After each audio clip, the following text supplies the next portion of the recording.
Assalamualaikum warahmatullahi wabarakatuh. Perkenalkan, saya Cecilia Francisca sebagai peserta lomba public speaking. Kali ini saya akan menyampaikan materi dengan judul Suaraku, Suaramu, dan Suara Laut Kita. Biru laut yang terasa hening diiringi alunan angin hingga ombak yang bergemuruh dan ikan-ikan yang menari di bawah permukaan terasa begitu indah. Tapi siapa sangka, ternyata laut menyimpan kisah yang tak terdengar. Di balik keindahan laut kita, ada ancaman nyata.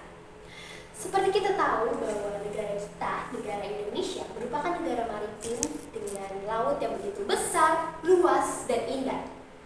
Tapi, apalah arti keindahan itu bila masyarakatnya tidak bisa bersuara untuk melindungi lautnya? Jutaan sampah plastik telah mengotori perairan kita. Perubahan pemanasan global semakin meningkat setiap tahunnya telah merusak terumbu karang dan eksploitasi yang menjadi-jadi. Semua itu dilakukan manusia untuk memenuhi kebutuhan hidup mereka. Tapi, pernahkah kita terbenak untuk memikirkan kehidupan makhluk laut yang tak dapat berteriak? Bukankah mereka harusnya mempunyai hak yang sama untuk perlindungan sebagai kita, yaitu makhluk hidup? Maka dari itu, kita sebagai generasi muda yang berpikir kritis, kita perlu bersuara. Kita perlu lebih memperhatikan dan memprihatinkan kehidupan laut kita.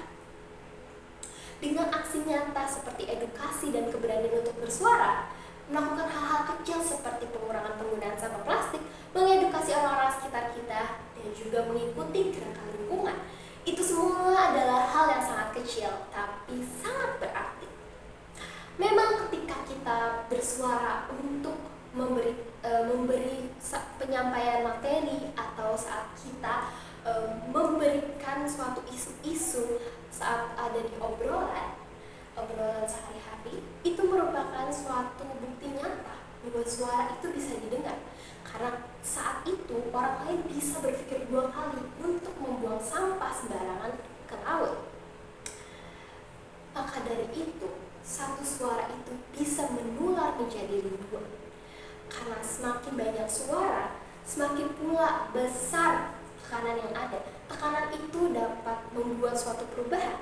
Perubahan itu bisa berupa aturan seperti pengurangan penggunaan sampah plastik di lingkungan sekitar laut, pelarangan untuk menggunakan zat-zat kimia berbahaya dan bom untuk penangkapan ikan, dan lebih memperhatikan penangkaran laut.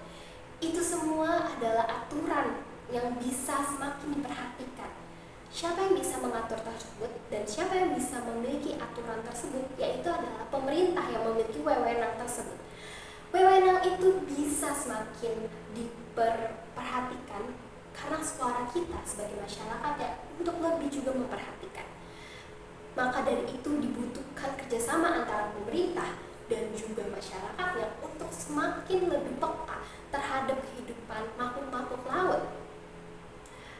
Dan masyarakat perlu semakin memupukkan di dalam diri mereka untuk punya komitmen bersama-sama memajukan kelestarian laut kita. Karena jika tidak kita rawat, laut ini bisa hancur dan tidak bisa kita manfaatkan lagi sebagai sumber daya kita. Karena ketika laut itu tercemar, dia tidak bisa meminta tolong. Dia hanya diam saat dihancurkan manusia. Dan disinilah suara kita yang dibutuhkan. Dan suara kita, walau mungkin kecil, tapi jika dilakukan bersama, itu akan bisa menjadi mengubah dunia. Maka dari itu, aku mengajak teman-teman semua untuk semakin memperhatikan laut kita. Semakin lebih mengetahui bahwa kerusakan dan ancaman itu semakin nyata di hadapan kita. Suara kita itu diperlukan untuk menolong laut, karena suaraku dan suaramu adalah kunci keberhasilan dan kekuatan untuk mengubah dan melindungi keberlangsungan hidup laut kita. Kini sekarang kita tahu bahwa laut itu menyimpan keheningan yang sempurna, tapi di balik diamnya ada suara yang tak terdengar. Kini waktunya kita menjadi suara, bukan hanya untuk didengar, tapi untuk mengubah dunia.